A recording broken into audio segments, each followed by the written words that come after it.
참 좋은 날입니다. 어스틴 주님의 교회 매일 말씀 묵상에 오신 여러분을 환영합니다. 말씀을 통해 샘솟는 하나님의 은혜를 경험하시길 바랍니다. 오늘은 어제보다 더 행복한 하루가 될 것입니다. 안녕하세요 성도 여러분, 12월 2일 금요일 말씀 묵상 시작하도록 하겠습니다. 오늘 묵상할 말씀은 시편 37편 22절에서 26절까지 말씀입니다. 시편 37편 22절에서 26절. 자, 22절부터 읽습니다. 주의 복을 받은 자들은 땅을 차지하고 주의 저주를 받은 자들은 끊어지리로다. 여호와께서 사람의 걸음을 정하시고 그 길을 기뻐하시나니 그는 넘어지나 아주 엎드러지지 아니함은 여호와께서 그 손으로 붙드심이로다. 내가 어려서부터 늙기까지 의인이 버림을 당하거나 그의 자손이 걸식함을 보지 못하였도다. 그는 종일토록 은혜를 베풀고 부어주니 그의 자손이 복을 받는도다. 어제 제가 말씀드린 대로 다윗이 노년에 쓴 시가 바로 이 시편 37편입니다. 인생을 살아보니 참 억울한 일도 있고 또 답답한 일도 있고 부조리한 일도 있고 그런 것들을 많이 보지만 불평하거나 원망하지 마라. 하나님 살아계신다. 하나님이 모든 상황을 다 알고 계신다. 그러니까 잠잠히 하나님 바라보면서 하나님을 기뻐하면서 또 인내하면서 기다리라 라는 말씀이 어제 말씀이었습니다. 계속 이어서 오늘 37장 오늘 이 말씀은요, 악인과 의인을 대비하면서 하나님의 자녀로서 우리는 어떤 삶을 살아야 될 것인가에 대해서 말씀을 하고 있습니다. 다윗은 정말 억울한 일을 많이 당했습니다. 사울에게서 13년 동안 사울이 죽이려고 하는 그런 상황 속에서 억울하게 도망을 다녀야 했고요. 왕이 되고도 여러 가지 많은 문제들이 있었습니다. 압살롬이 반란을 일으켜서 아버지를 대적하고 또 자기의 신복, 정말 충신이었다고 생각했던 아히도벨이 자기 편인 줄 알았는데 나중에 알고 보니까 압살롬 편에 서가지고 자기를 죽이려고 했던 참 그런 경험도 다윗은 했었습니다. 참 속이 뒤집어지고 답답한 그런 상황 아니겠습니까? 그런데 인생을 살아보니, 제가 어제 말씀드린 대로 이렇게 인생을 쭉 살아보니 그 모든 것이 하나님 손에 있다는 것이죠. 하나님께서는 결과적으로 악인들은 승승장구하는 것 같이 보이지만 다 망하게 되는 것이고, 의인은 실패하고 고난당하고 힘들고 아파하는 것 같이 보이지만 결과적으로 하나님께서 다시 세우신다. 이 말씀을 오늘 이 시편 37편 뒷부분에서 말씀을 하고 있습니다. 22절 보십시오. 주의 복을 받은 자들은 땅을 차지하고 주의 저주를 받은 자들은 끊어지리로다. 결과적으로 하나님의 복을 받은 자 누굽니까? 요한복음 1장 12절 말씀에 영접하는 자, 곧 그 뜻대로 부르심을 입은 자들에게는 하나님의 자녀가 되는 권세를 받은 자들입니다. 하나님의 자녀로서의 권세를 받은 자들은 하나님이 책임져 주신다는 것입니다. 바로 저와 여러분들을 얘기합니다. 저희들은 죄를 짓지 않았기 때문에 의인이 아니라 하나님께서 우리를 의인이라고 칭해 주셨기 때문에 의인된 것입니다. 늘 하나님 앞에 죄인으로 서야 되겠지만 하나님은 우리를 의인으로 인정해 주시고 하나님의 자녀 삼아 주셨어요. 누구 때문에? 예수의 십자가 때문입니다. 예수의 십자가로 그의 자녀가 된 자, 그런 자들은 하나님이 책임져 주신다는 말씀을 계속하고 있습니다. 23절 보십시오. 여호와께서 사람의 걸음을 정하시고 그 길을 기뻐하시나니, 이 사람의 걸음을 정하신다는 것은 하나님의 백성의 삶의 걸음입니다. 우리는 인생의 걸음을 걷고 있습니다. 때로는 저 멀리까지 맑은 날 모든 길이 다 보이는 때도 있지만 때로는요, 안개가 자욱해서 한 걸음도 앞이 보이지 않을 때가 있습니다. 그때도 하나님께서 그 걸음을 계획하고 이끌어 주시겠다는 것입니다. 예레미야 29장 11절 말씀에 너희를 향한 나의 생각은 재앙이 아니요 곧 평안이니 너희 장래에 소망을 주려 하는 나의 생각이라. 하나님이 생각을 다 가지고 계시다는 거예요. 우리 장래에 소망을 주신다는 것입니다. 예수의 피로 구속받은 하나님의 자녀들은요, 여러분 믿으십니까? 여러분, 이 믿음을 가지고 살아가는 것이 바로 신앙입니다. 흔들리지 맙시다. 앞이 보이지 않더라도 믿음으로 그 발을 디디면 하나님은요 그 길을 평탄케 해 주시리라 믿습니다.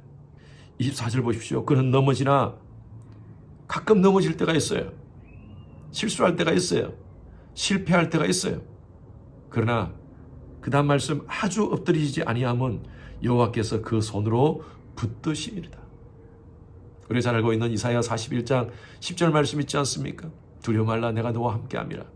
놀라지 말라 나는 내 하나님이 됨이라. 내가 너를 굳세게 하리라. 너를 붙들리라. 나의 의로운 오른손으로 너를 붙들리라. 하나님의 의로운 오른손, 하나님의 강한 손으로, 왼손도 아니고 오른손으로 우리를 붙잡으시겠다고 약속하십니다. 그분은 바로 창조주 하나님이십니다. 예수 믿고 살면서도 교통사고 날 수도 있고요. 각종 질병에 걸릴 수도 있고요. 가정의 문제로 힘들어할 수가 있고요. 또 관계의 문제 속에서 어려움 당할 수가 있습니다. 그러나 하나님께 바짝 붙어 있읍시다. 어떤 상황 속에서도 하나님은 그 모든 것들을 합력하여 선을 이루어 주실 줄로 믿습니다. 25절 보십시오. 내가 어려서부터 늙기까지, 다윗이 얘기하는 겁니다. 내가 어려서부터 지금인 이 나이가 될 때까지 의인이 버림을 당하거나 그의 자손이 걸식함을 보지 못했다. 그는 종일토록 은혜를 베풀고 꾸어주니 그의 자손이 복을 받는도다. 의인의 자손들은 하나님께서 복을 주신다는 거예요. 다른 사람에게 은혜를 베푸고 꾸어줄지언정 걸식하지는 않는다는 것입니다. 여러분, 이 하나님 믿으십니까? 하나님께서 우리의 자녀들 책임져 주시리라 믿습니다. 하나님 앞에서 바른 삶 삽시다. 하나님 앞에서 정직한 삶 삽시다. 하나님 앞에서 경건한 삶 삽시다. 힘들고 어렵지만 그러나 하나님이 나와 함께 하심을 믿고 나아갑시다. 결과적으로 잘되게 하실 줄로 믿습니다. 제가 아는 친한 집사님이 계세요. 캘리포니아 때부터 알았던 집사님이신데 이분이 비즈니스를 크게 하십니다. 한 7, 8년 전에 이분 간증을 제가 들었는데요. 한국에 가서 큰 회사, 그 당시에 아주 유수한, 제가 이름 얘기하면 여러분들이 아실 것 같은데 남땡 유업입니다. 거기에 상무이사를 만나서 이제 아주 중요한 계약을 체결합니다. 그리고 마지막 사인하기 전날 그 상무이사와 임원들이 같이 회식을 합니다. 우리 집사님은요, 예수를 믿고 나서 술을 안 먹기로 결심을 했습니다. 어떤 상황 속에서도 하나님 앞에서 경건한 삶을 살기 위해서 몸부림치시는 그런 결단을 했던 집사님이셨어요. 그런데 그날 밤에 술잔이 돌아가는데 그 상무이사가 우리 집사님한테 술잔을 건네는 거예요.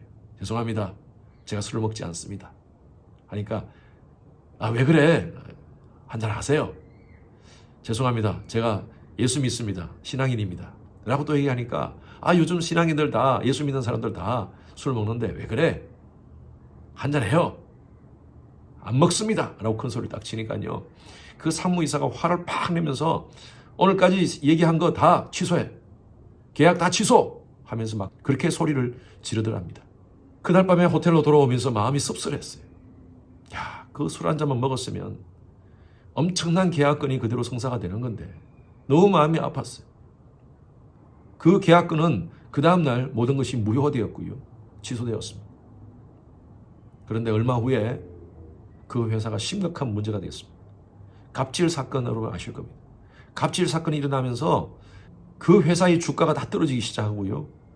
그 당시에 그 이사가 결국에는 회사에 나오게 되었습니다. 이 집사님은요, 그 모든 상황을 보면서 하나님께 감사했다고 합니다. 그 큰 계약 건수가 무너지는 그날 밤에는 너무 마음이 아팠는데 결과적으로 하나님께서 이 모든 것들을 막아주셨다는 거예요. 만약 그날 아침에 사인을 했다면 집사님도 큰 회사적 손해를 보게 됐었을 거예요. 나중에 그 이사분이 집사님한테 전화가 왔더랍니다. 혹시 집사님의 회사에 자기 자리 좀 없느냐고. 좀 자기를 써달라고. 너라고 했답니다. 때로는 손해보는 것 같고 때로는 억울할 것 같지만요. 하나님 살아계십니다. 우리가 하나님 바라보고 믿음의 발걸음을 계속 전진하면서 나아가면 하나님은요, 우리의 길을 예비하시고 이끌어 주시리라 믿습니다. 낙심하지 맙시다. 포기하지 맙시다. 하나님은 우리의 아버지십니다. 오늘 마지막 말씀 기억하십시오. 26절 말씀. 그는 종일토록 은혜를 베풀고 꾸어주니 그의 자손이 복을 받는도다. 하나님께서 여러분 가정, 여러분 개인에게 이러한 복을 주시기를 주님의 이름으로 축원합니다. 주님 감사합니다. 하나님의 백성들은 하나님께서 이끄시고 보호하신다는 이 귀한 말씀 다시 한번 더 묵상합니다.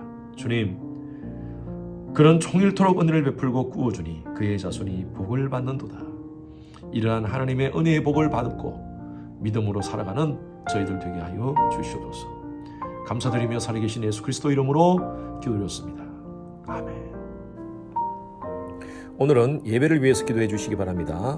오늘 저녁에 있을 금요 예배, 또 주일 예배, 대면 비대면으로 드려지는 모든 예배가 성령의 기름 부으심으로 넘치도록 해달라고 기도해 주시고요.